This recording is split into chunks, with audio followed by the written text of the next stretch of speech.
super amigos do Legale, aqui professor Custódio Nogueira, estou extremamente satisfeito, mas sem fim de satisfação de vir aqui compartilhar com vocês o alcance da nossa primeira fase em Direito do Trabalho e Direito Material do Trabalho. Olha só, no último exame aí, no domingo, então, 8 de abril, hoje é dia 10, terça-feira, estamos gravando aqui no Legale, porque, infelizmente, ontem, que ainda foi segunda-feira, eu tive compromissos e não pude vir gravar.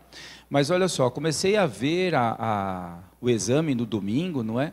A partir da questão de número 70 e aí até a 80, portanto, então, 11 questões envolvendo direito material e processual do trabalho. Olha a envergadura do direito do trabalho dentro do exame de ordem. De 80 questões, 11 foram, então, de direito do trabalho e material do trabalho.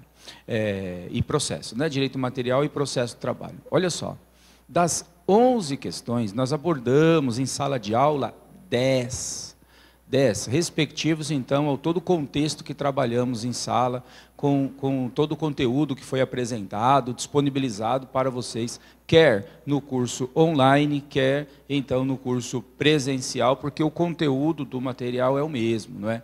Então, olha só, eu fico, então, extremamente satisfeito e convido os colegas a passar aqui as questões, então, da forma a qual o examinador os questionou no domingo, 8 de abril. Então, vamos lá na primeirona? Olha só. Em março de 2015, Lívia foi contratada por um estabelecimento comercial para exercer a função de caixa, cumprindo a jornada de segunda-feira a sábado, das 8 às 18, com intervalo de 30 minutos. Muito bem. Em 10 de março do 17, Lívia foi dispensada sem justa causa, com aviso prévio e indenizado, afastando-se de imediato. Em 30 de março do 17, Lívia registrou sua candidatura a dirigente sindical e, entre 8 de abril, foi eleita vice-presidente do Sindicato dos Comerciários de sua região. Diante desse fato, Lívia ponderou se a direção da empresa que não seria possível a sua dispensa, mas o empregador insistiu na manutenção da dispensa, afirmando que o aviso prévio não poderia ser considerado para fins de garantia no emprego. Assinale, então, a opção correta. Resumo da ópera, como a gente ensina no nosso curso de testes. Qual que é o resumo da ópera? Esse aqui, ó. Resume a questão. Tudo isso daí que nós lemos, o examinador quer saber o seguinte, olha só, com o aviso prévio e a estabilidade, a questão é, aviso prévio, estabilidade. Um influencia no outro? Sim. Como nós colocamos na nossa aula durante o curso, o que nós dissemos? A coisa é muito simples, mas é simples demais, como todo o direito do trabalho é simples demais. Olha só, se o empregado está no curso do aviso prévio, o empregado já está no curso do aviso prévio. Por quê? Porque o empregador rompe o contrato quando ele quiser. Artigo 2º da CLT. O empregador contrata e admite, portanto, e demite. E ponto final e acabou. O empregador faz o que ele quer e é assim que funciona. Não é? Muito bem. Aí o empregador, então, dispensa o empregado e dá aviso prévio para ele, para a Lívia. Dispensou a Lívia aí. No curso do aviso prévio, Lívia vai lá e se candidata a dirigente sindical. Não pode. Lívia, querida, você já está no aviso prévio, meu amor. Vá com Deus. Não é? O empregador já colocou ponto final no seu contrato de trabalho. Você não tem mais estabilidade. De dirigente sindical, não. Se fosse acidente de trabalho, se fosse gestão, se fosse gestação, outra coisa. Candidatura para dirigente sindical, não pode. E o contrário também é válido. Como assim o contrário? Olha só, se ela já se candidatou a dirigente sindical, o que não foi que caiu na questão. Se ela tivesse se candidatado a dirigente sindical, na segunda-feira e na terça o empregador vem dar aviso prévio nela, o aviso prévio não ia valer. Mas não é esse o caso da questão. O caso da questão é, o empregador foi lá no dia 10 de março, deu aviso prévio para ela. Ela, no dia 30 de março, vai lá e se candidata. Não pode, tá ok? E isso nós vimos no nosso curso. Olha só, letra A. O período do aviso prévio é integrado aos contratos para todos os fins. Daí porque Lívia, que foi eleita enquanto o pacto laboral estava em vigor, não poderá ser dispensada sem justa causa. Então, sem dúvida nenhuma que o aviso prévio é integrado para todos os fins, mas não para esse. Não é? Com relação a essa modalidade de dispensa, aí não alcança, então, porque ela já tinha o aviso prévio e ela vai lá se candidatar. Então não dá, são institutos incompatíveis. Mas sem dúvida nenhuma que a letra A levou muita gente a assinalá-la, não tenho a menor dúvida. Letra B. Não se computa o aviso prévio para fins de tempo de serviço, nem anotação na CTPS do empregado. E em razão disso, o Lívia não terá direito à estabilidade. Pô, não se computa o aviso prévio? Lógico que computa, né? Letra C. O aviso prévio é computado para todos os fins, mas, como a candidatura da empregada ocorreu no decorrer do aviso, Lívia não terá garantia no emprego. Então, sem dúvida nenhuma, era a letra C. A letra D agora. A lei e a jurisprudência não tratam dessa situação especial, razão pela qual caberá ao magistrado, no caso concreto, decidir. Não. A jurisprudência cuida sim. E no nosso curso nós vimos, olha aqui, estabilidade e aviso prévio, a súmula 369. Vamos lá na súmula? Inciso 5. O registro da candidatura do empregado a cargo de dirigente sindical durante o período do aviso, ainda que indenizado, não lhe assegura a estabilidade prevista aí no 543, que é a estabilidade do dirigente sindical. Então, ponto aí para o examinador, parabéns para o examinador, porque fez uma pergunta decente, sem pegadinha, não foi maldoso, bastava estudar para ver e chegar na resposta correta. Mais nada, nenhum profundo conhecimento precisava, porque isso daqui sequer matéria de reforma trabalhista foi, é matéria antiga, mas antiga, que se estudou até na faculdade isso daí. Então o aluno que realmente se dedicou, ele não errou essa daqui não. Então vamos embora. Vamos na próxima, 71. Ferdinando trabalha na Sociedade Empresária Alfa S.A. há 4 anos, mas anda desestimulado com o emprego e deseja dar um novo rumo à sua vida, retornando em tempo integral aos estudos para tentar outra carreira profissional. Então ele quer fazer outra coisa na vida dele. Imbuído dessa intenção, Ferdinando procurou seu chefe em 8 de março de 18 e apresentou uma proposta para, de comum acordo, ser dispensado da empresa, com formulação de um distrato. Diante desse caso, assinale a correta. Aqui, com todo o carinho do mundo, mais um ponto para o examinador.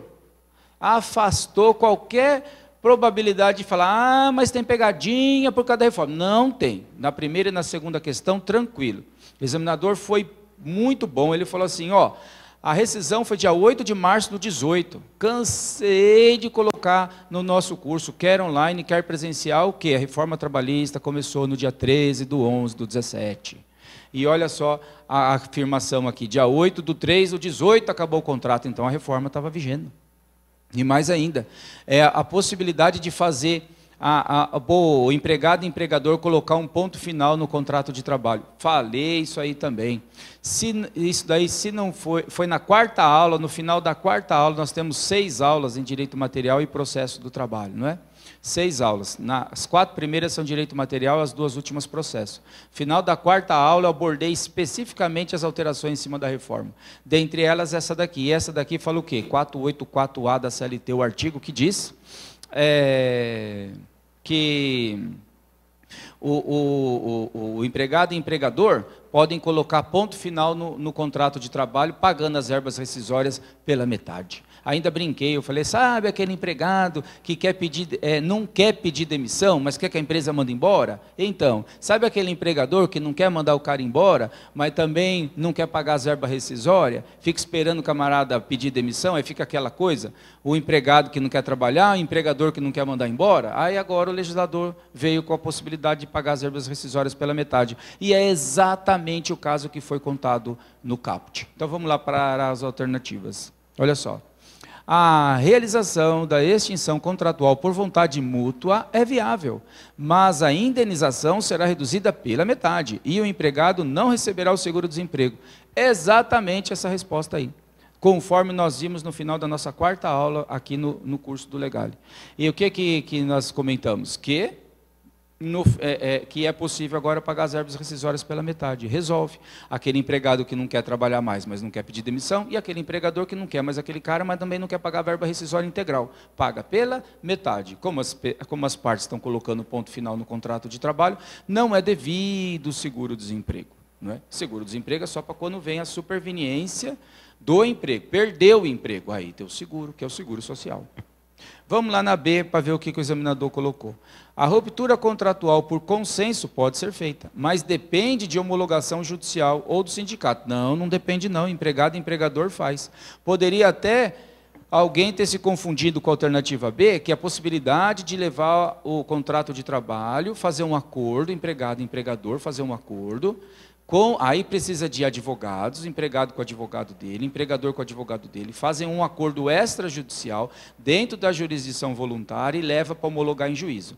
Isso que eu acabei de contar é o 855B, letra B de bola, da CLT, que não é o objetivo da questão aqui, não. O objetivo da questão é empregado e empregador fazendo acordo empregado e empregador, sem a presença de advogados e sem levar para homologação em juízo. Pode? Pode, 484A da CLT.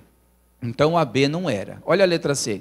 O contrato não pode ser extinto por acordo entre as partes, já que falta previsão legal para tanto, cabendo ao empregado pedir demissão ou ao empregador dispensar por justa causa. Então, essa letra C, ela não existe, né? Não dá para ser a letra C, porque agora tem previsão na reforma trabalhista, de botar ponto final no contrato de trabalho, empregado e empregador por meio de um acordo, sem a presença do advogado e sem ter que levar para homologação em juízo ou no sindicato, qualquer coisa. Olha a D. O caso pode ser considerado desídia por parte do empregado, gerando então a dispensa por justa causa, sem qualquer direito à indenização. Essa não dá, né? Essa daí até o pessoal do penal acertava a letra D, né? Que não era a letra D. Então, olha só, e tudo isso que eu estou falando está aqui, ó, exatamente do jeito que foi apresentado para quem fez o nosso curso no final da quarta aula. Olha aqui, ó, artigo 484A, empregado e empregador pode botar ponto final no contrato de trabalho, pagando as verbas rescisórias pela metade. Que verba rescisória? O aviso prévio. Se for indenizada, porque se for trabalhada é integral. A indenização dos 40%, que se torna 20%, porque é pago pela metade. Na integralidade, as demais verbas, que é isso aqui, ó, saldo de salário, 13º e férias, e os depósitos do fundo de garantia, limitado a levantar o que está 80% lá depositado. E aqui, para dar certinho a alternativa A da questão, que não autoriza o ingresso no programa seguro-desemprego. Então, olha só, até agora, tudo visto em sala de aula, e mais ainda, sem pegadinha do examinador. Então, vamos agora para a questão 72.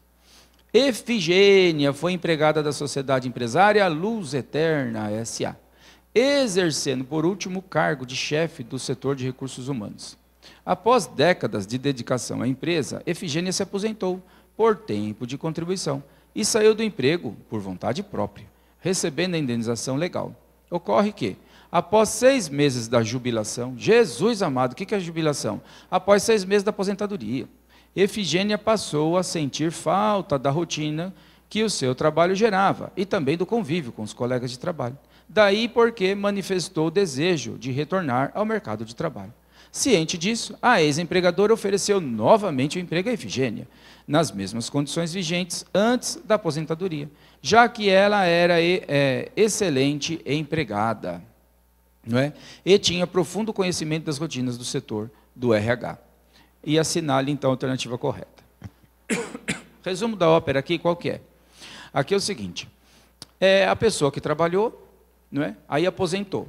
O examinador foi bem pontual, porque ele falou assim, ó, ocorre que após 6 meses da aposentadoria, então não foi antes de 6 meses que daria tudo um contrato só, não foi após 6 meses, né? Não foi antes de 6 meses, foi após 6 meses, então é um novo contrato de trabalho. Pode o empregador contratar? Pode, lógico, não é? Ah, mas a pessoa que está aposentada pode trabalhar? Lógico que pode. Não só pode, como deve, né? Porque vai viver da aposentadoria, vai trabalhar, não morre de fome. Então, pode continuar trabalhando? Pode, não é? Tranquilamente. E aí? Aí firma um contrato de trabalho novo. E agora? Como é que fica depois que firmou um contrato de trabalho novo? Vida que segue. tem todas as obrigações e todos os direitos decorrentes de um contrato de trabalho, como se não tivesse aposentadoria. Simples assim. Então vamos lá para as alternativas. Letra A. Uma vez que Efigênia se aposentou, ela não pode assumir emprego na mesma sociedade empresária na qual se jubilou, se aposentou, por vedação legal expressa, sob pena de nulidade do segundo contrato. Então, não dá, né? Lógico que ela pode voltar na que ela estava, ela pode ser contratada em outra empresa, não tem nada a ver, vida que segue. Olha a letra B. Se Efigênia voltar a trabalhar na sociedade empresária, o seu contra-cheque terá desconto do INSS mensal, sendo irrelevante que ela seja aposentada. É, exatamente isso. Então, como nós colocamos também no curso, quando falei de interrupção e suspensão do contrato de trabalho, ainda disse que voltando o contrato, tendo um contrato novo, vai vida que segue. Direitos e deveres do mesmo tamanho como se a aposentada não fosse. Por isso que é a letra B. Olha a letra C. A ex-empregada pode voltar a trabalhar, porque sua liberdade é garantida pela Constituição da República, mas deverá optar entre receber o salário do empregador ou aposentadoria pelo INSS, já que não é possível o acúmulo. Ah, já pensou? Então a pessoa, olha só, não precisava nem saber com um pouco de profundidade, é bom senso, como eu sempre coloco, é questão de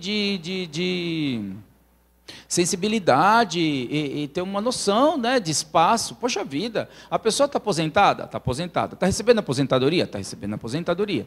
Aí ela quer voltar ao mercado de trabalho. Beleza, ela volta ao mercado de trabalho. Aí ela tem que escolher entre o salário do empregador e a aposentadoria. Aí ela, vamos supor, não, fica a aposentadoria e o salário não posso receber. Aí vai trabalhar de graça? Não dá, né? Veja só que coisa maluca, né? A letra A, você poderia até um pouco ficar em dúvida. Será que tem uma lei falando que impede? Não sei, né? Vamos para D. O tempo trabalhado antes da aposentadoria, caso seja quitado pela sociedade empresária, será considerado para fins de pagamento adicional por tempo de serviço no segundo contrato. Então, por que a letra D não deu certo? Não rola? Porque o examinador foi ligeiro. Não acho que é pegadinha, não. Isso é para saber testar conhecimento mesmo. O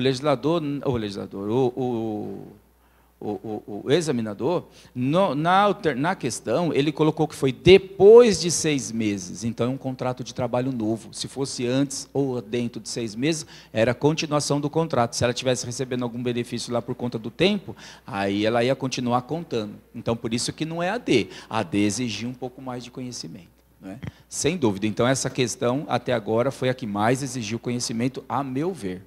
Então, vamos lá. Aqui é o material, quando eu falo para vocês que nós abordamos em sala de aula, por conta da interrupção e suspensão do contrato de trabalho, ainda coloquei a súmula 440, que fala que mesmo, vamos ler lá, assegura-se o direito à manutenção do plano de saúde ou assistência médica oferecido pela empresa ao empregado, não obstante o que, suspenso o contrato de trabalho em virtude de auxílio doença acidentária ou aposentadoria por invalidez. Aí foi aqui que eu comentei. Então, está suspenso o contrato de trabalho? E por que não está interrompido? Está suspenso porque quem está pagando é o INSS. O INSS paga benefício. E para estar interrompido? Para estar interrompido o empregador que tem que pagar. Então, férias está interrompido. Por quê? Porque o empregador paga férias. Os 15 primeiros dias do acidente de trabalho está interrompido. Por quê? Porque o empregador que está pagando. Do 16º dia em diante, o acidente de trabalho está suspenso o contrato de trabalho. Porque no empregador que está pagando mais. Agora quem paga é o INSS. A aposentadoria está suspenso por invalidez. Está suspenso, se for aposentadoria por invalidez, está suspenso porque o INSS está pagando. Agora, a da alternativa da questão foi o que eu comentei no dia da nossa aula. Se a aposentadoria não for por invalidez, for uma aposentadoria normal, aí o empregado pode continuar trabalhando, não tem nenhum problema. E se ele sair, ele pode voltar na empresa? Volta na empresa. E daí? Aí daí, se voltar antes de 6 meses, continua um contrato só. E se voltar depois? Que é a questão. Se voltar depois, é um novo contrato de trabalho. E esse novo contrato de trabalho vai ter todos os direitos e deveres de um contrato de trabalho qualquer, comum, qualquer. É assim que funciona. E era essa a alternativa. Bora para 73. Jerônimo Fernandes Silva foi admitido pela sociedade empresária Usina Açúcar Feliz S.A. em 12 de fevereiro de 2018, para exercer a função de gerente regional, recebendo salário de R$ 22 mil. Jerônimo cuida de toda a usina, analisando os contratos de venda dos produtos fabricados, comprando insumos e materiais, além de gerenciar os 80 empregados que a sociedade empresária possui. A sociedade empresária pretende inserir cláusula compromissória de arbitragem no contrato de trabalho, então no contrato aí de trabalho. Diante da situação retratada, vamos assinalar a alternativa correta. Outra questão que eu comentei no final da quarta aula, né? O que nós falamos no final lá da quarta aula?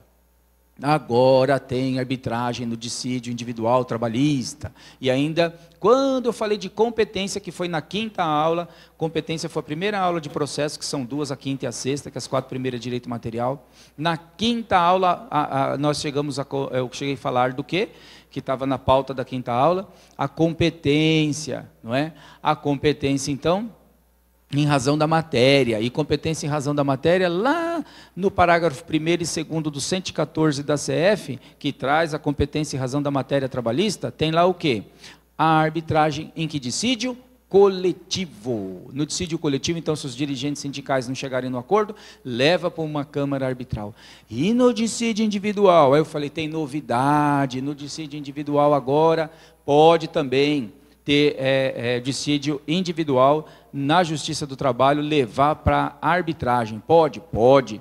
E, naturalmente, que é para contrato firmado quando começou a vigir a reforma trabalhista, que foi 13/11/2017. E aqui fica outro ponto para o examinador. Porque o examinador, o que ele fez? Ele foi aqui, falou assim, ele botou a data, que foi admitido quando? 12 de fevereiro de 2018. O examinador, ele não deixou uma unha para pisar no calo dele, né? Porque se ele não colocasse a data, que foi firmado depois da reforma, poderia até falar assim, mas não dá para saber se é antes ou se é depois da reforma, porque antes da reforma não tinha arbitragem no dissídio individual, só tinha no coletivo, né? Então, o legislador, fica aí o cumprimento, porque o legislador foi assim muito transparente, foi muito tranquilo, não que ele ajudou ou que ele prejudicou, não. O examinador, ele fez o papel dele dentro de um contexto, que eu uso um termo assim, dentro de um contexto de honestidade. Não foi maldoso, ele foi honesto, ele foi claro, né? Então, quem estudou, por que eu falo quem estudou? Porque a gente tem experiência de dar curso presencial e sabe como é que é, né? Os alunos não levam muito a sério, não. Se toma muito pau no exame de ordem aí, se repete muito, porque o aluno não leva a sério, não estuda. Você percebe que tem gente que fica conversando, ou tem um número de alunos, aí nem todos comparecem, né? Então fica aquela coisa assim. Aí no final, nas últimas semanas, nossa, aí vem todo mundo, que aí lembra que vai prestar o exame. Só que já perdeu um monte de matéria, né? Então também dorme no ponto e dança. Então, quem estudou estava tranquilo, que sabia que tinha sim a arbitragem.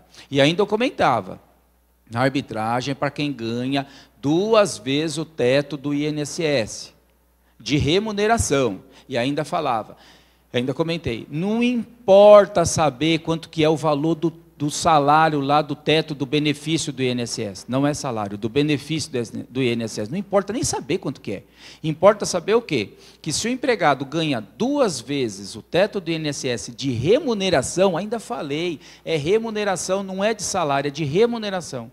Salário base é uma coisa, remuneração é outra, para quem estudou com a gente sabe bem a diferença, né?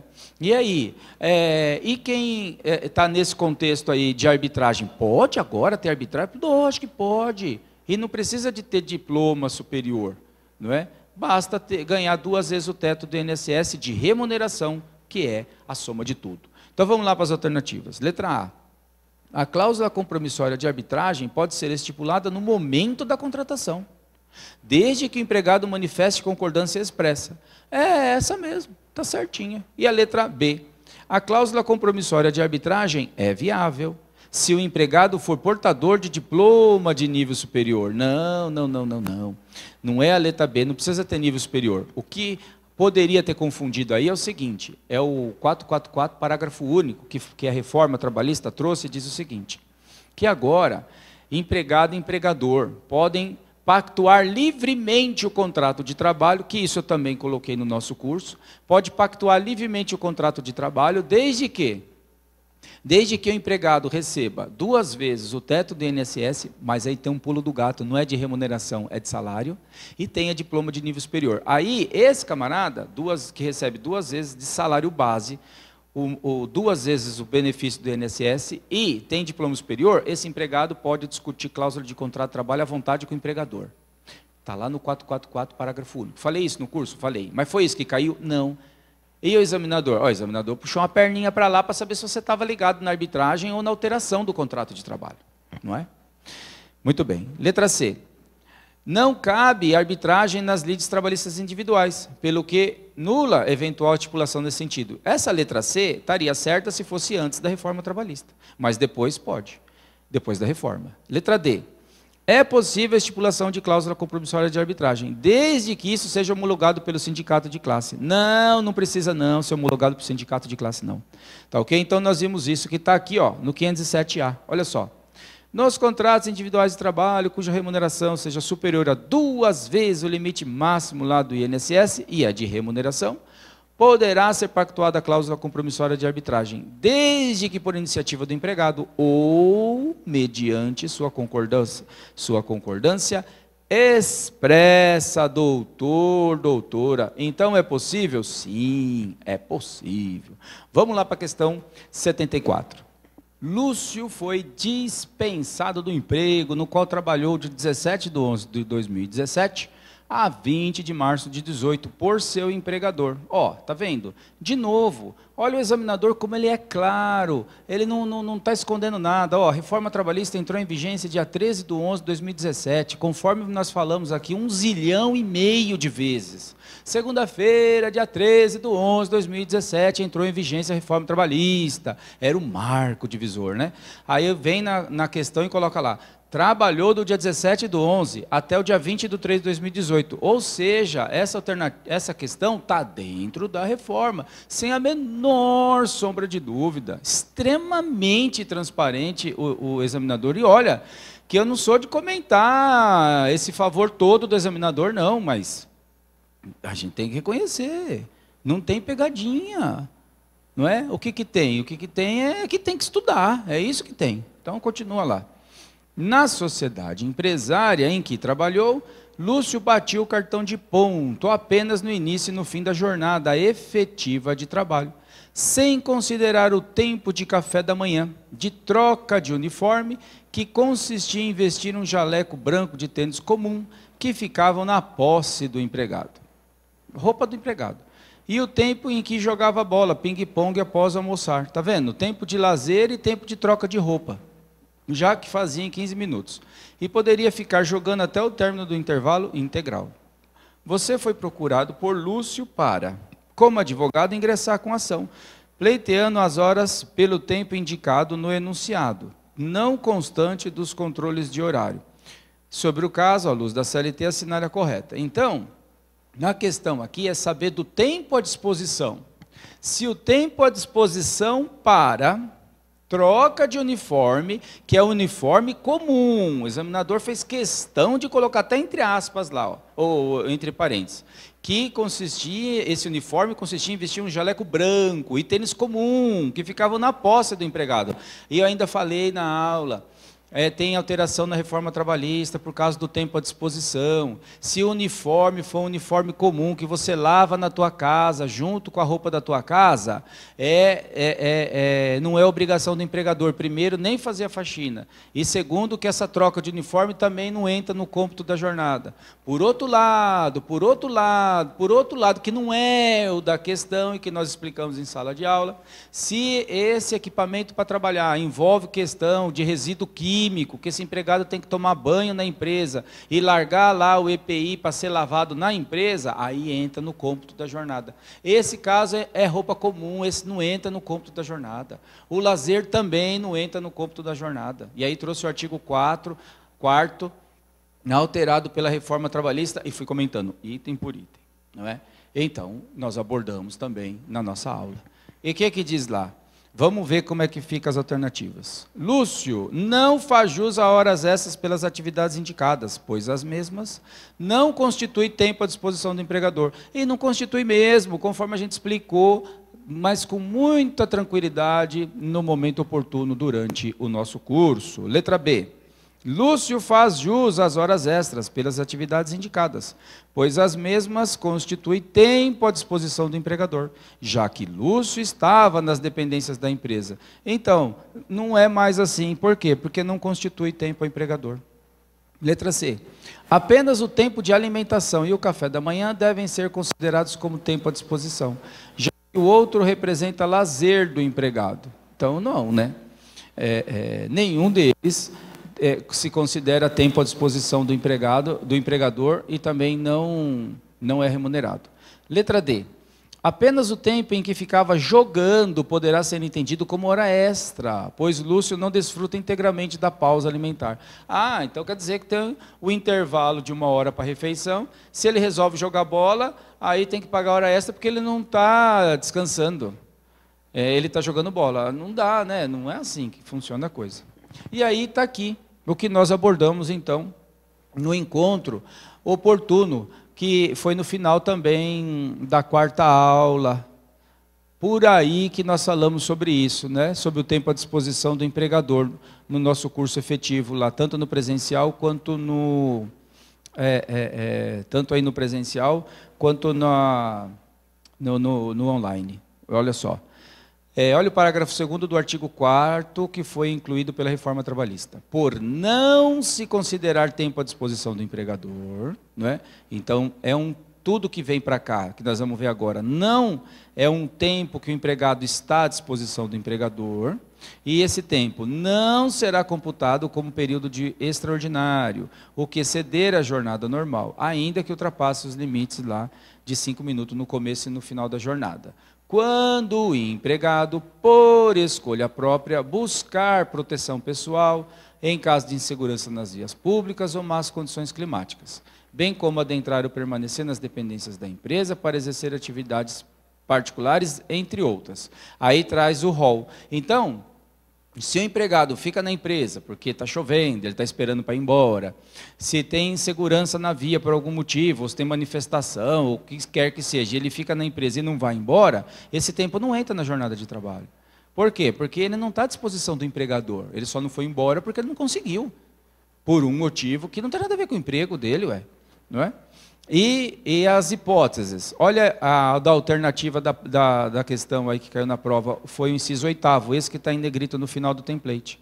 Troca de roupa ou uniforme, quando não houver obrigatoriedade de realizar a troca na empresa. O dele era um jaleco e um tênis, então isso daí é o quê? Era simples, não é? Então isso aí não entra no cômputo da jornada. Agora, aquele exemplo que eu acabei de mostrar, e também comentei na aula, que é o quê? Quando, então, o empregado tem que trocar, porque envolve asbesto, produtos químicos que podem contaminar se lavados com roupas comuns na casa do empregado. Esse entra, então, no cômputo da jornada. E mais ainda, o empregador é obrigado a faxinar esse vestimenta, não é? E o inciso 3 aqui, o lazer de ficar jogando bola dentro da empresa, né? Não entra no cômputo da jornada. Vamos para 75.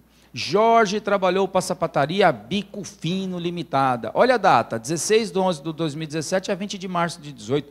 Outra questão que o examinador fez assim, claro, em deixar muito claro para não ter dúvida de que essa questão está dentro da reforma. Por quê? Porque foi depois do 13/11, 16/11. Não deixou dúvida. Bastava ter prestado atenção nas aulas, não é? E estar plugado. Na ocasião, realizava a jornada das 9 às 18, com 15 minutos de intervalo. Ao ser dispensado, ajuizou a ação trabalhista reclamando o pagamento de 1 hora integral, pela ausência do intervalo, além dos reflexos disso nas demais parcelas intercorrentes do contrato de trabalho. Diante disso, assinale a correta. Então, o que se quer é o seguinte: ele então tinha uma jornada das 9 às 18. Poxa vida, das 9 às 18, passa de 6 horas, né? Passa. E aí no nosso curso, que eu lembro muito bem, quando a gente foi estudar intervalos, direito material do trabalho, Né? E aí eu falei, como é que funciona o intervalo? O intervalo o intervalo de refeição e descanso. Se a pessoa lá, o trabalhador, se ativa até 4 horas de trabalho, não tem nada de intervalo. Se ele trabalha de 4 a 6 horas, 15 minutos. E se ele trabalha mais de 6 horas, 1 hora. Então ele tem 1 hora de intervalo. Esse cabra aqui da questão, ele trabalha das 9 às 18, puta vida, ele trabalha mais de 6 horas. Quanto tempo ele tem de refeição? 1 hora. Quanto tempo a empresa dava para ele lá, a sapataria Bico Fino? 15 minutos. Ah, então ele tem direito de 1 hora. E aí eu falei no curso, isso mudou com a reforma. E ainda deu o seguinte exemplo, você vê certinho o que a gente falou. Se o empregador dá 40 minutos de intervalo, e o empregado tem direito de 1 hora, porque ele trabalha mais de 6 horas, ele tem direito de 1 hora de refeição. Antes da reforma, o empregado entrava com ação e buscava 1 hora integral. Beleza, buscava 1 hora integral. Se o empregado provasse que só tinha 40 minutos, o empregador era condenado a pagar a hora cheia. E aí, integrar no salário, com um acréscimo de 50% e refletir em todas as verbas trabalhistas e rescisórias. Não é? Por quê? Porque era uma verba de natureza salarial. Né? Como o empregador não deu no momento oportuno, durante o contrato de trabalho, o empregador era condenado, dentro de uma verba de natureza salarial. Aí eu falei, isso mudou com a reforma. E agora? Agora o empregador vai pagar só o que falta para 1 hora, e não vai integrar mais no salário. Não é? Não vai integrar mais no salário, e além disso, além disso não vai refletir, trata-se apenas e tão somente de uma verba de natureza indenizatória. Não vai refletir no quê? Não vai refletir nas verbas salariais, nem nas rescisórias. Então, resumo da ópera, o empregador agora só paga o que faltar para 1 hora, e acabou a conversa. Verba indenizatória, vai lá e paga com acréscimo de 50% por conta do adicional da hora extra, só isso. Então, não tem mais o efeito que tinha antes. Né? Isso aí foi bem colocado, ainda falei assim, se isso está certo, se isso está errado, não é problema nosso. O dia que você tiver a tua carteira no bolso, você vai buscar o direito do empregado. A OAB, ela quer saber só isso, a redação da lei. Tumba, não deu outra. Está vendo? Está aí, ó. Vamos para as alternativas. Letra A. Jorge, então, faz jus a 45 minutos. Por que 45? Aqui na questão não está falando que ele fruía 15? É só a diferença para 1 hora, então 45 minutos. Então, Jorge faz jus a 45 minutos, acrescido 50%. Porém, sem reflexos, dada a natureza jurídica indenizatória da parcela. Olha, mas irretocável, não tem conversa. Não tem como você querer falar, mas é pegadinha. Não tem. Se é uma coisa que não teve, foi pegadinha. Vai de tirar o chapéu para o examinador. Letra B. Jorge faz jus a 45 minutos, acrescido 50%. Beleza. Além dos reflexos, dada a natureza salarial, não é mais salarial. É apenas e tão somente indenizatório agora. Letra C. Jorge faz jus a 1 hora integral. Não faz mais integral, não. É só a diferença. E letra D. Jorge faz jus a 1 hora integral. Também não faz. É só a diferença. E está aí, ó, conforme nós abordamos no nosso curso. Olha lá o tópico, da não concessão do intervalo, olha o parágrafo 4º. A não concessão ou a concessão parcial do intervalo intrajornada mínimo para repouso e alimentação a empregados urbanos e rurais implica o pagamento, de natureza indenizatória. Eu fiz questão de colocar em letra maiúscula. Por quê? Porque não é mais salarial, é indenizatória. Apenas do período suprimido, com acréscimo de 50%, apenas do período suprimido. Poxa vida, se é de 1 hora, e o empregado usufruiu 15, período suprimido, 45, essa conta também eu consigo fazer. Né?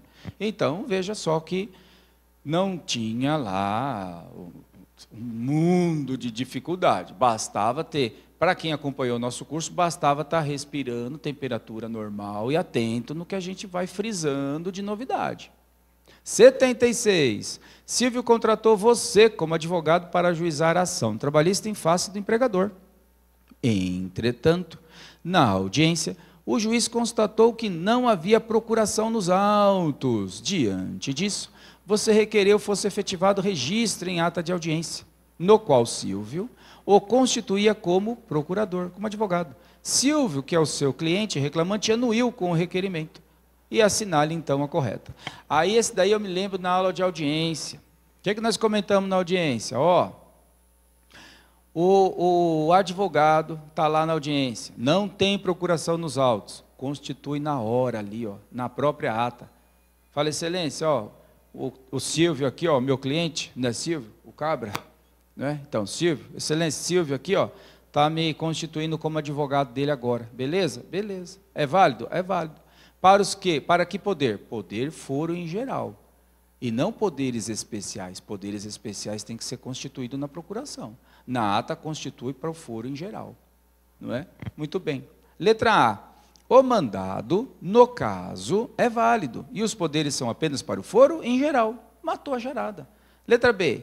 O mandato, no caso, é inválido. E seria necessário e obrigatório o requerimento de prazo para a juntada de procuração. Isso não necessariamente. Se você ficasse em dúvida, no caso aqui, dava para chegar na A com facilidade, isso disputando entre a letra A e a letra B. Vamos para C. O mandato, no caso, é válido, e os poderes são para o foro em geral, bem como os especiais. Para eles, os poderes, dentre eles, os poderes de transigir. Aqui, sim, dava para ficar em dúvida entre a A e a C. Puxa vida, mas será que esses poderes que foi dado na audiência, sem procuração, alcançam os poderes especiais? Ou para o fórum em geral e os especiais? Aí era um pouco de sensibilidade. Será que dando poder em audiência já vai dar poder para tudo? Ou só poder de foro em geral? Ou está dando poder também para poderes especiais? Aí é que estava o pulo do gato, né? Então, dava para ir na restrição, que é poder foro em geral. E aí? O mandato é válido apenas para a representação na audiência, devendo os demais atos serem regularizados e a juntada de procuração para atos futuros. Então, o mandato é válido apenas para a audiência. Não é apenas para a audiência. Por quê? Porque constou na ata, ó a diferença, porque constou na ata que esse Silvio, o cliente, está dando poder de representação para esse advogado. Constando isso na ata, deu poder. Que poder? Foro em geral. Maravilha, não é? E onde está isso aqui? Ó, súmula 383. É admissível recurso firmado por advogado sem procuração juntada aos autos, até o momento da sua interposição do recurso, vírgula, salvo mandato tácito. Qual mandato tácito? É esse. Um mandato que consta a constituição do mandato na ata de audiência. Diferente de um advogado cai lá de paraquedas, vai lá, representa o empregado e pede um prazo para juntar um subestabelecimento. Aí isso é diferente. O reclamante não está constituindo aquele camarada como advogado dele. E sim, o advogado é que está pedindo um prazo para regularizar a representação. Outra coisa é a questão em que o Silvio está constituindo você como advogado dele na ata. Esse é o mandato tácito. Então a diferença é essa. Ok? Então, muito bem. Então, lembra que eu tinha comentado? Das 11 questões, 10 eu abordei efetivamente? Essa eu falei, mas essa não constava no conteúdo do material. Então, agora eu já vou até colocar mais ela lá. Mas para você ver, de 11, né, 10, chegamos junto. Não é? Vamos na 77. Jéssica trabalhou na Sociedade Empresária Móveis Perfeitos Limitada por 4 anos, quando foi dispensada sem justa causa, sem receber as verbas rescisórias, resilitórias. Em razão disso, ajuizou a reclamação trabalhista pelo rito ordinário, postulando os direitos relativos à sua saída, além das horas extras, equiparação salarial, adicional de insalubridade e indenização por dano moral, porque foi privada da indenização que serviria para pagar as suas contas regulares.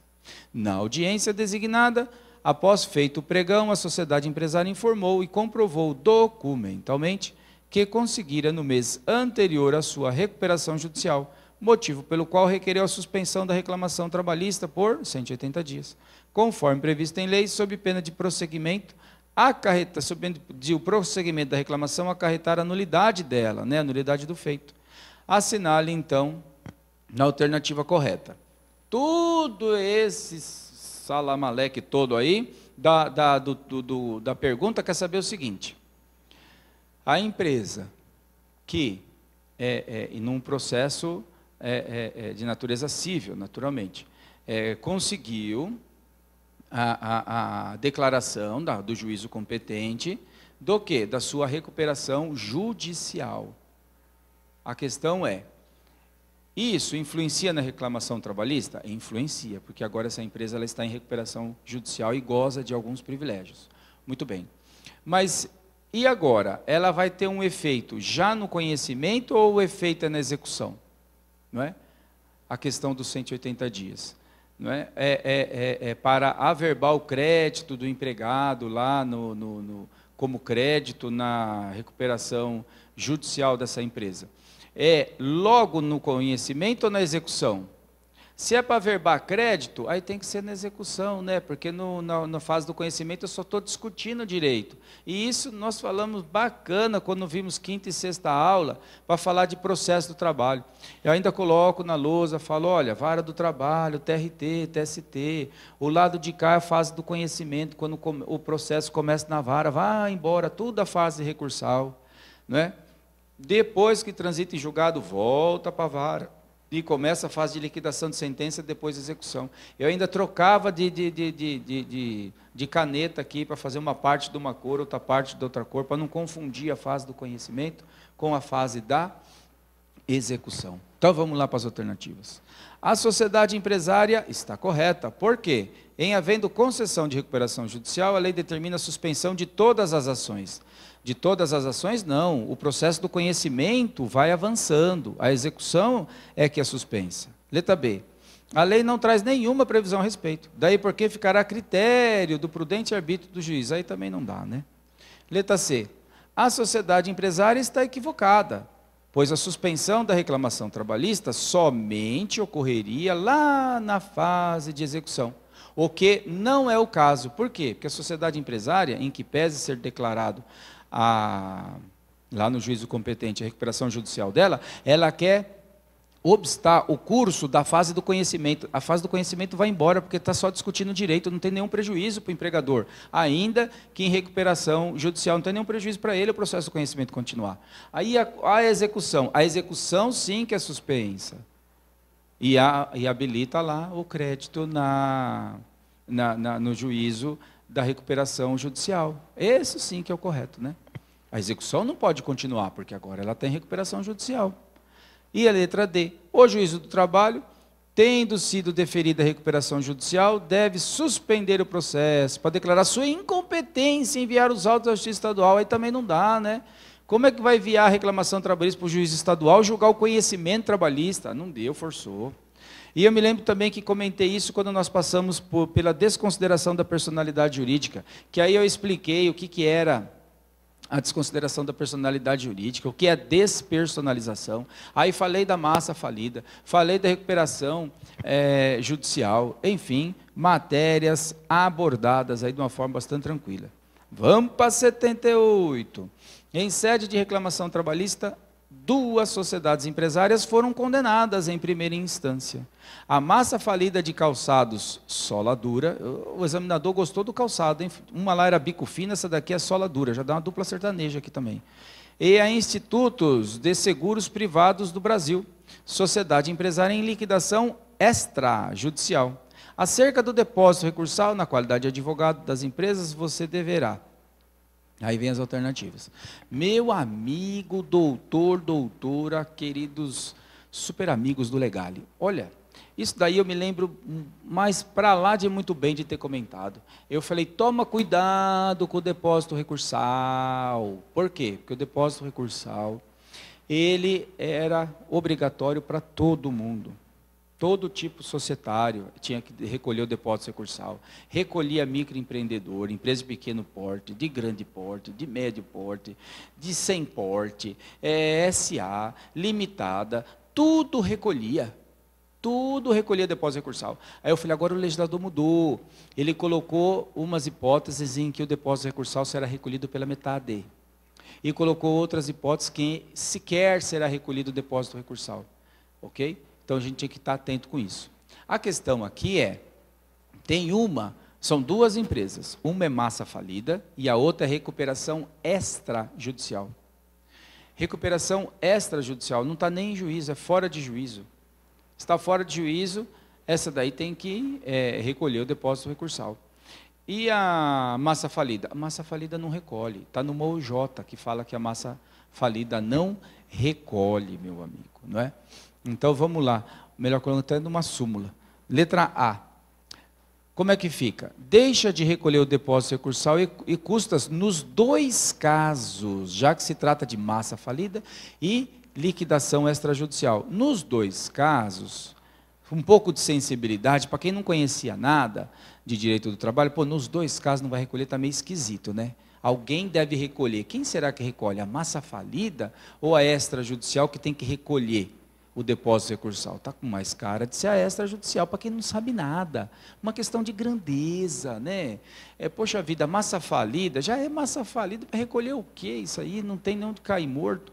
E a recuperação extrajudicial? É extrajudicial, é um acordo que fez lá com os credores.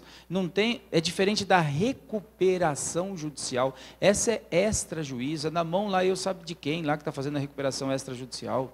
Se fosse recuperação judicial, pela reforma trabalhista, não recolhe depósito. Se fosse judicial, essa é extrajudicial. Eu estou entre a extrajudicial e a massa falida. Poxa, a massa falida que não recolhe, né? Olha a letra B.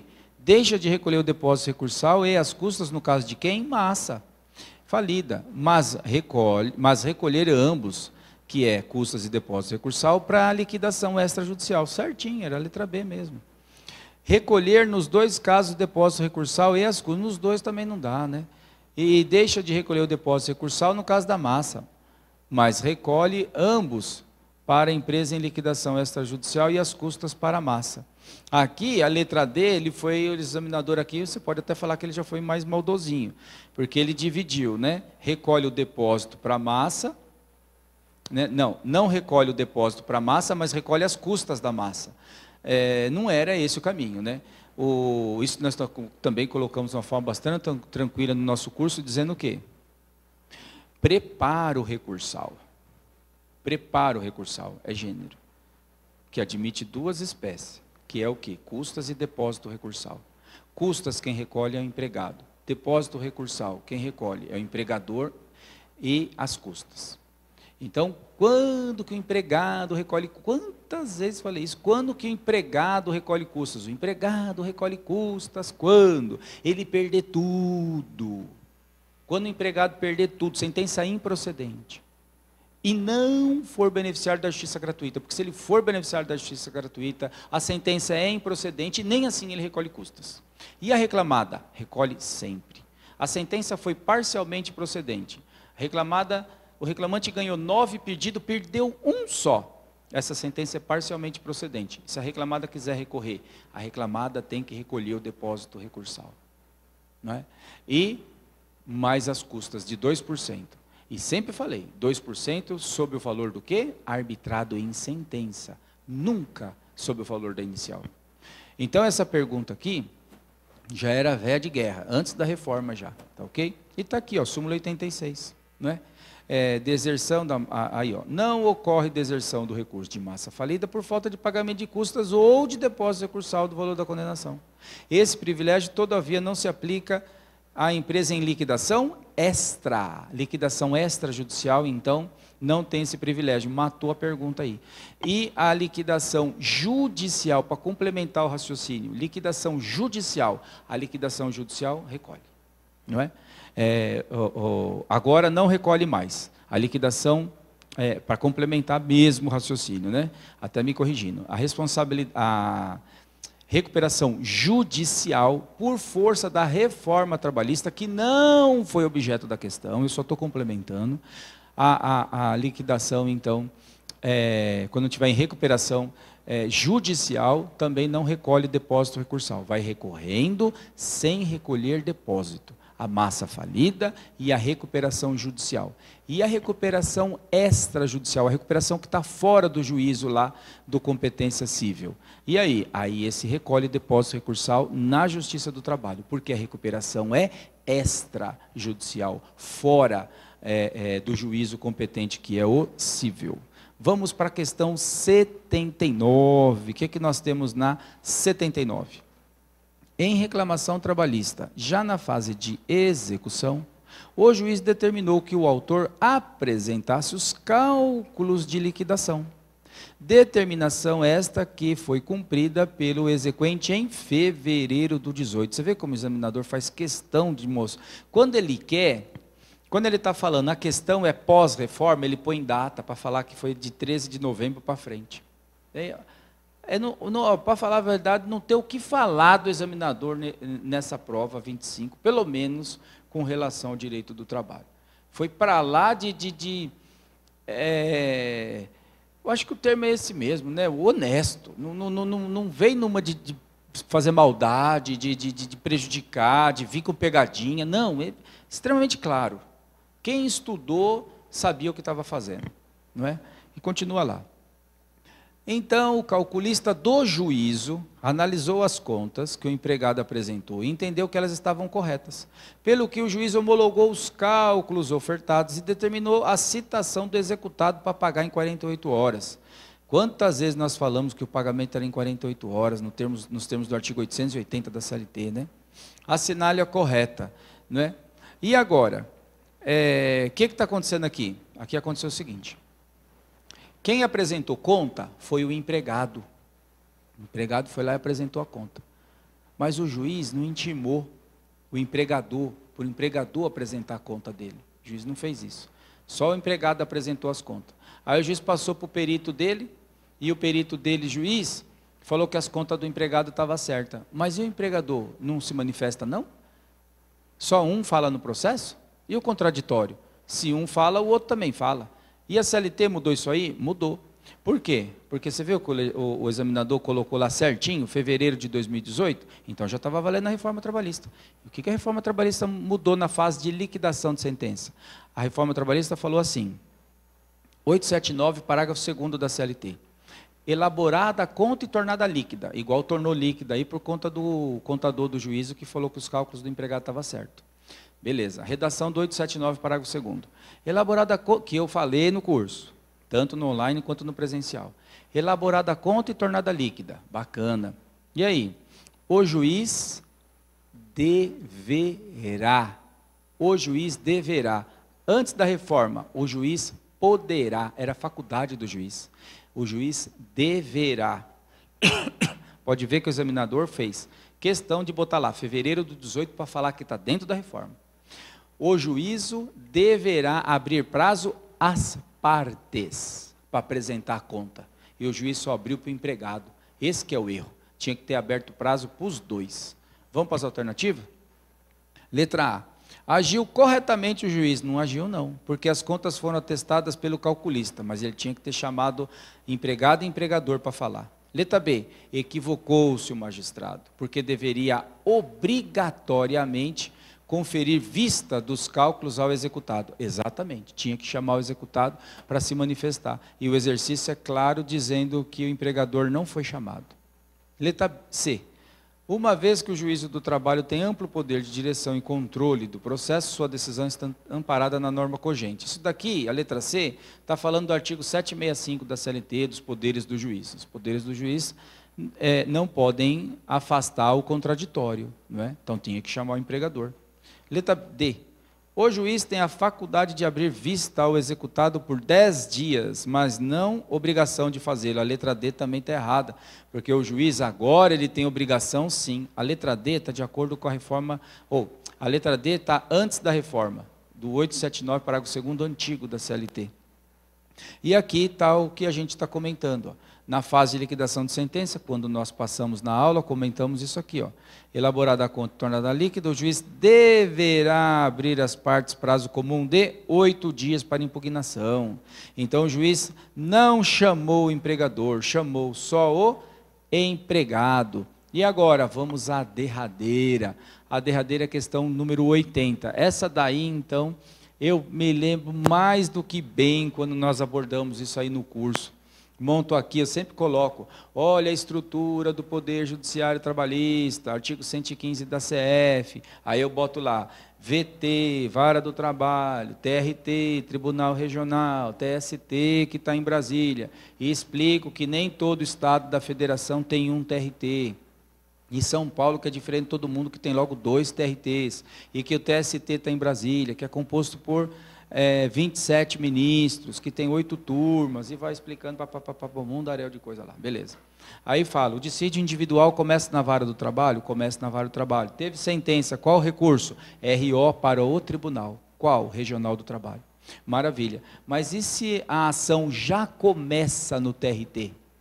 Se a ação já começa no TRT, mandado de segurança, contato do juiz da vara, a ação rescisória da vara, que a gente quer rescindir essa sentença, o processo começa no TRT, competência originária do TRT, não é? Começa no TRT. Qual a instância de cima? TST. E agora, para eu chegar no TST? Recurso ordinário. Também, recurso ordinário da vara para o TRT, quando o dissídio começar na vara. Recurso ordinário do TRT para o TST, quando o dissídio começar no TRT. Ah, mas pode começar no TRT? Pode começar no TRT. Quando? Quando for competência originária do TRT. Quando é competência originária? Poxa vida, quero entrar com mandado de segurança contra um ato do juiz da vara. Eu vou entrar com esse mandado, melhor colocando, esse mandado de segurança aonde, meu Deus do céu? Como que eu, contra um ato do juiz, eu vou entrar com mandado de segurança com ele mesmo, juiz? Fala, excelência, agora passa por cima da decisão que você deu ontem, porque agora entrei com mandado de segurança aqui na vara mesmo, com Vossa Excelência. Não, você tem que mandar para alguém que manda nele. Aí você tem que entrar com a petição inicial do mandado de segurança, que é uma ação, no TRT, porque é competência originária do TRT. Aí o TRT fala, não, você está louco, advogado, você está errado, e não dá a segurança, denega a segurança. E aí? Recurso ordinário, que vai ser para o TST, naturalmente. Não é? Ah, e se fosse uma ação rescisória? Mesma coisa. Você quer rescindir uma sentença do juiz da vara. Você vai rescindir da própria vara do trabalho? Não dá, ele vai falar, não vou rescindir minha sentença. Tem que ser alguém que manda nele. Quem? O TRT. Aí você entra com a atuação rescisória direto no TRT. Ação rescisória, competência originária do TRT. Perdi, o TRT falou, você é louco, a sentença do juiz lá, aquela antiga, estava certa, não tem que rescindir nada não. Ah, entra com recurso. Qual? Recurso ordinário. Onde está isso tudo? Da vara do trabalho para o TRT, 895, inciso 1. E da ação originária do TRT para o TST,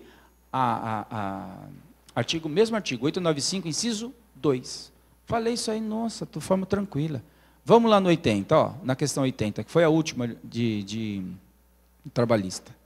Em determinada vara do trabalho, foi prolatada uma sentença que, após publicada, não foi objeto de recurso por nenhum dos litigantes, ou seja, transitou em julgado. 15 meses depois, uma das partes ajuizou o quê? Ação rescisória. São 24 meses, né? 2 anos para rescisória depois do trânsito em julgado. Perante o tribunal. Aí, ó. Olha isso, uma das partes ajuizou ação rescisória perante o tribunal. Por quê? O Tribunal Regional do Trabalho? Porque é competência originária, não entrou na vara, entrou no tribunal. Então, olha só, onde que está esse processo agora, da rescisória? Está no tribunal, não está na vara do trabalho, está no tribunal. Perdeu no tribunal? Perdi. Que tribunal? Tribunal Regional do Trabalho. Ah, beleza. E aí, quero recorrer? Quero. Vai recorrer para a vara do trabalho? Não dá para andar para trás, né, doutora? E aí? Aí eu vou recorrer para o TST. Qual recurso? Recurso ordinário. Não é recurso de revista. Recurso ordinário. Por quê? Porque é a primeira decisão que tem no processo. Não é? É um acórdão do Tribunal Regional que julgou a ação rescisória, a primeira decisão, para levar para o TST. Não é recurso de revista, é recurso ordinário. Para ser recurso de revista, tem que começar na vara. Só cabe recurso de revista de decisão que julga recurso ordinário. É a decisão que começa na vara. O processo que começa na vara, sobe no RO, tem decisão do RO, aí é que cabe revista para o TST. Não é? Agora, se já começa no TRT, que é o caso da rescisória, o caso da questão, o único recurso que cabe é o ordinário, não vai caber recurso de revista, porque não está julgando recurso ordinário, julgou ação rescisória. Não é? Basta ler lá o artigo 896 da CLT, que nós abordamos em sala de aula. Não é? Muito bom. Que mais aqui? Inconformada, a parte deseja que o TST... Olha, aqui o examinador ainda deu um boi danado, ele falou, olha, o TST vai julgar isso daí, só chega no TST de ação originária se for recurso ordinário. Né? Inconformada, a parte deseja que o TST aprecie a demanda. Assinale a opção que indique, na hipótese, o recurso cabível para o TST. É recurso ordinário, né?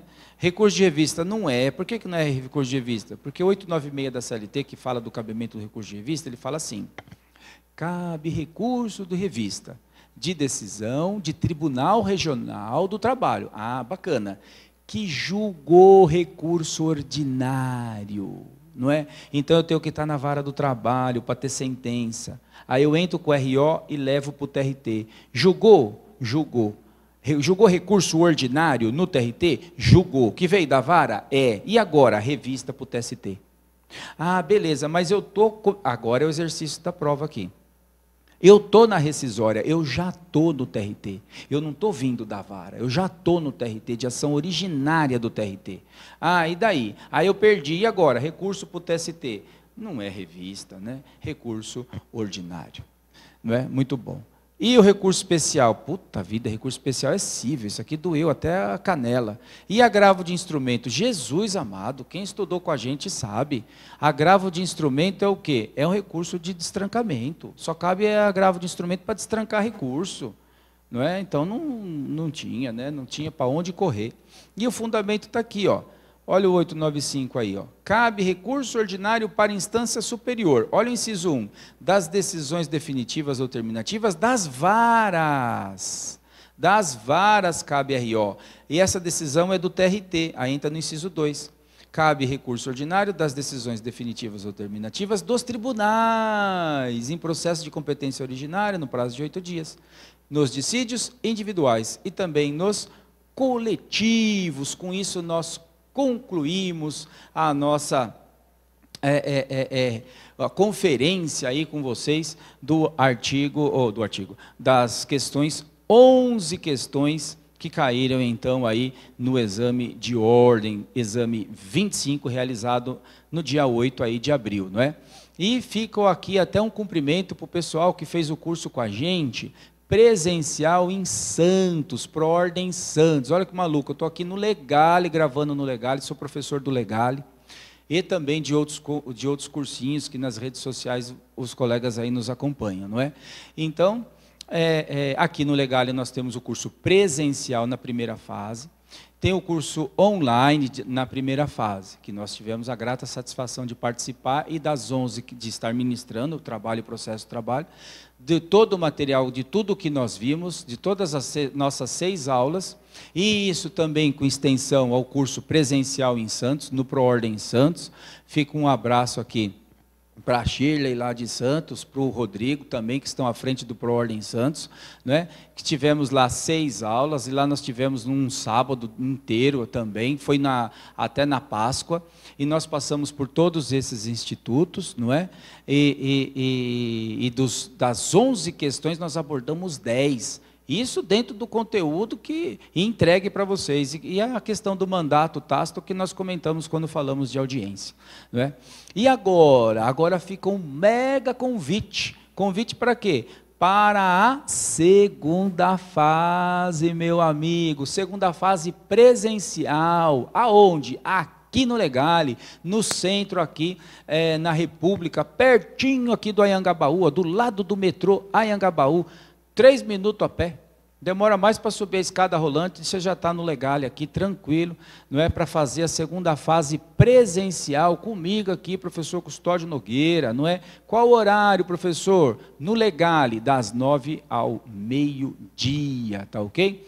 E fica ligado que no Pro Ordem Santos, você que está aí na Baixada, vem fazer a segunda fase, que eu vou estar presencial aí na Baixada, meu amigo, para nós pular 7 ondas, todo mundo de mão dada aí, colocar a vermelhinha no bolso, tá ok? Sucesso, um forte abraço e estamos juntos, acredite, faça os cursos com a gente que está aí, ó, abordamos tudo que caiu no exame de ordem. Um abraço, sucesso, te aguardo na segunda fase.